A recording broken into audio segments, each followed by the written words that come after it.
જ્ઞાતિ भाती नहीं हरि केरा देश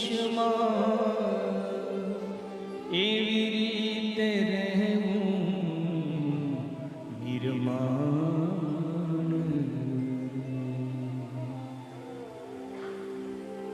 આપણે બધા લોકો પ્રભુના છીએ. આ ધરતી ઉપર બધી જ્ઞાતિ જાતિ હાલે છે ને એ જ્ઞાતિ જાતિ ક્યારે? જ્યારે તમારે ભીડ ન પડે ત્યારે, જ્યારે તમને કોઈ સ્થિતિ વિકટ ન આવે ત્યારે. બાકી વિકટ સ્થિતિ આવે તો વિવેક સ્વામી બધા જ્ઞાતિ ભૂલી જાય છે.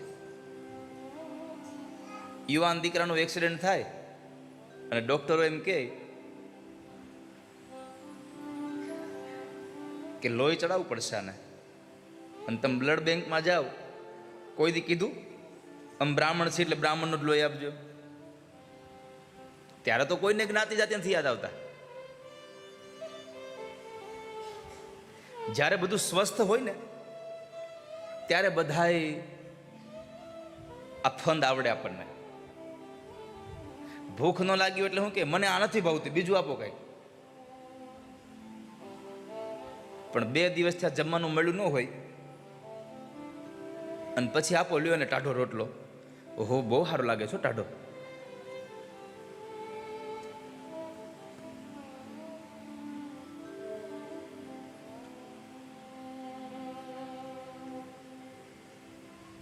જાતિ ને પાતી નહીં હરિ કેરા દેશમાં.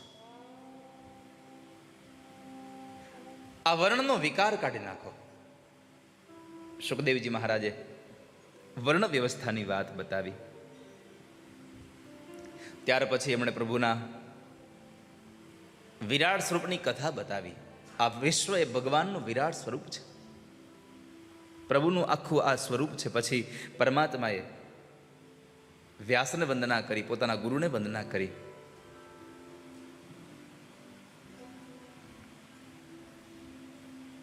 ભગવાનને વંદના કરી, પોતાના દીક્ષા ગુરુ રાધાજીને પ્રણામ કર્યા. અને પછી આ ભાગવતના જે મૂળ ભાગવત જે છે ચતુશ્લોકી ભાગવત, એ ચતુશ્લોકી ભાગવતની કથા બતાવી. જે ભગવાન નારાયણના મોઢામાંથી 4 જે શ્લોકો પ્રગટ થયા અને એ 4 શ્લોકોમાંથી 18,000 શ્લોકો બન્યા, એ ભાગવત છે. મૂળ તો ચતુશ્લોકી ભાગવત જ છે. એ ચતુશ્લોકી ભાગવતની કથા માયાના આવરણની કથા અને અંતમાં મુક્તિના 2 પ્રકારોની કથા બતાવી.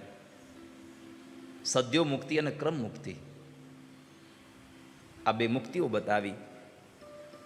આ 2 એક પ્રકારના વાહન છે.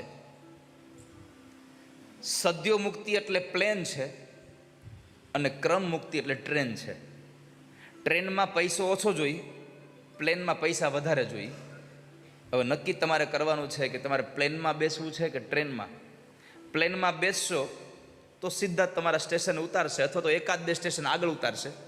ટ્રેનમાં બેસશો તો બહુ બધા સ્ટેશન આવશે ને પછી તમને લઈ જાય. હવે નક્કી તમારે કરવાનું છે કે આપણે શું કરવું છે.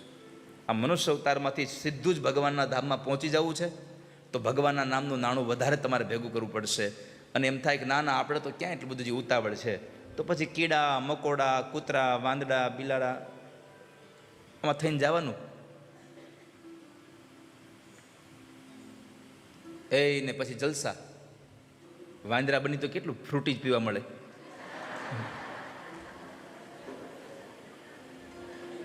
કેટલું સારું ફ્રૂટી પીવા મળે, મફતની હાવ.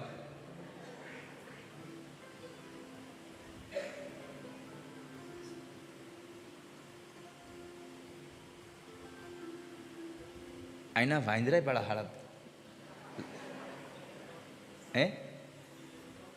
બિસ્કિટ નો ખાધા? ફ્રૂટી આપો, ફ્રૂટી. અમુક અમુક તો એટલા વાયડા છે ને કે ફ્રૂટી આપો ને તો જે વસ્તુ લઈ ગઈ ને તોડીને તમને આપે પાછું. કોણ જાણે કે આ ભાવમાં આપણે એનું શું બગાડ્યું હોય.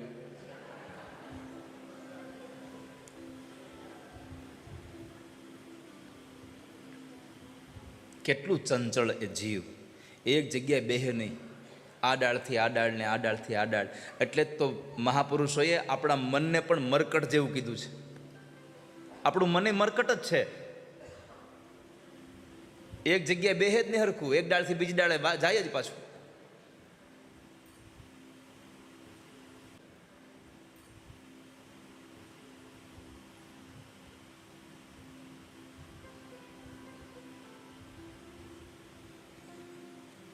તો સદ્યો મુક્તિ અને ક્રમ મુક્તિની બે વાત બતાવી. અને શ્રીમદ ભાગવત એ મહાપુરાણ છે એટલે 10 લક્ષણ બતાવ્યા. અત્ર સર્ગો વિસર્ગશ્ચ સ્થાનમ પોષણ મૂતય મન્વંતરેશાનો કથા નિરોધો મુક્તિરાશ્રય. આ 10 લક્ષણો બતાવી અને ભાગવતના દ્વિતીય સ્કંદને વિશ્રામ કરી તૃતીય સ્કંદ જે સર્ગલીલા છે એમાં મૈત્રેય અને વિદુરના સંવાદની કથા છે કે વિદુરજી મહારાજ સમૃદ્ધિવાન ઘરનો ત્યાગ કરી અને પોતે ભગવાનનું ભજન કરવા વયા ગયા હતા. કેમ? તો કહે છે કે દુર્યોધન એને મેણું માર્યું હતું, દુર્યોધને એનું અપમાન કર્યું હતું. જ્યારે પાંડવોને 12 વર્ષનો વનવાસ અને 13મું વર્ષ ગુપ્તવાસ સમાપન થયા એટલે વિદુરજી મહારાજે ધૃતરાષ્ટ્રને કહ્યું કે મહારાજ, આ તમારા દીકરો કલીનો અવતાર છે, એની વાત માની અને તમે આમનામ ન કરો, પાંડવોને એનો ભાગ આપી દો. પણ દીકરાઓના મોહની અંદર પડેલો ધૃતરાષ્ટ્ર વિદુરજી મહારાજની વાત માન્યો નહીં. વિદુરજી મહારાજે દુર્યોધનને કીધું કે તમે એનો ભાગ આપી દો. એટલે દુર્યોધને એનું અપમાન કર્યું કે મારા રાજ્યમાં રહી અને મારો રોટલો ખાય, મારું અનાજ ખાય અને હિત જેને પાંડવોનું ઈચ્છવું છે એવા મંત્રીની મારે જરૂર નથી, ચાલ્યા જાવ અહીંયાથી. એટલે વિદુરજી મહારાજ ત્યાંથી નીકળી ગયા, ઘરે ગયા, પોતાની પત્ની સુલભા નારીને સાથે લઈ અને ગંગાના કિનારે આવી અને ભગવાનનું ભજન કરે છે, ઝૂંપડીમાં બેઠા છે. ધૃતરાષ્ટ્રે ઘણું બધું ધન મોકલાયું પણ પાછું મોકલી દીધું. આ ધૃતરાષ્ટ્રે વિદુરને ધન મોકલાવ્યું ને પાછું મોકલી દીધું ને, એ માત્ર ને માત્ર મને તમને સંકેત, અહીંયા મને તમને સંદેશો આપ્યો છે કે તમે જ્યારે ભગવાનના ભજન કરવા જાઓ ત્યારે ભૌતિક સુખોનું ત્યાગ કરવો જોઈએ માણસે. પણ આપણે તો અમુક જણા તો હા નિવૃત્તિમાં તીર્થોમાં રહેવા વયા જાય. અમે 1 મહિનો જઈએ છીએ હરિદ્વાર રોકાવા. કેટલો? 1 મહિનો. 15 દિવસે છોકરાને ફોન કરે કે આપણું હગું કોઈ આવે છે ત્યાંથી, અહીંયા ઓળખીતું કોઈ હરિદ્વારમાં આવે છે? કેમ, હું જોતું હતું? એ કે અથાણું થઈ રહ્યું છે, મોકલજો ને થોડુંક અથાણું. હવે તું અથાણું ખાવા હરિદ્વાર ગયો છે? માણસ તીર્થમાં જઈ અને ભૌતિક સુખોનો ત્યાગ કરે.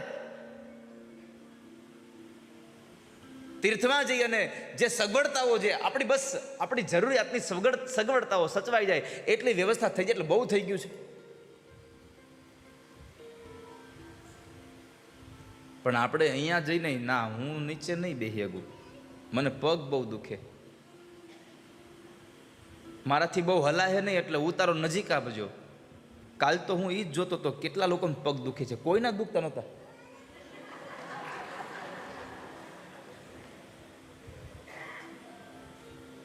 કોઈના દુખતા નહોતા.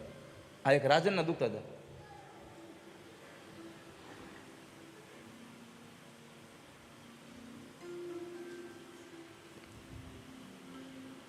અપમાન કર્યું, કાઢી મૂક્યા આને. એટલે વિદુરજી મહારાજ ગંગાના કિનારે જઈ તાંદળિયાની ભાજી ખાલી પાણીમાં બાફે, મીઠું નાખ્યા વગરનું આહાર કરે છે. કેમ? જેને ભગવાનનું ભજન કરવું હોય એને ચટપટા પદાર્થો ખાવા નહીં. પણ આપણે તો જ્યાં સુધી ચટાકા પટાકા ન ખાય ત્યાં જ મેલ ન આવે. હા, કેવા નામ આપ્યા હોય નહીં, પેલા કુરકુરિયા, એનું એલું રેપર ખાલી એમ તોડો તો એટલી દુર્ગંધ આવતી આપણને. અને તોય કેટલા લોકો ભાવથી ખાતા હોય. છોકરા હાટું લીધા હોય અને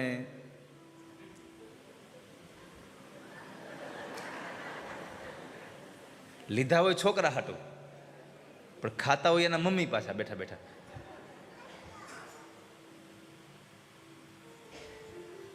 પણ મૂળ વાત એ છે કે તીર્થમાં જઈએ ત્યારે ભૌતિક સુખનો ત્યાગ કરવા માટે થઈ અને વિદુરજી મહારાજે ધૃતરાષ્ટ્રે મોકલેલી સંપત્તિ પાછી મોકલી દીધી, સ્વીકાર ન કર્યો.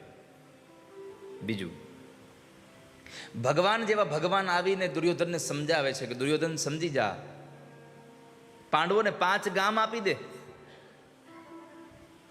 પણ દુર્યોધન ન માન્યો. પરમાત્મા માટે એણે ભોજન તૈયાર કરાવ્યા, પણ ભગવાન એના ઘરે જમ્યા નહીં. અને અંતે પરમાત્મા વિદુર કાકાના ઘરે આવી અને ભોજન કરે છે.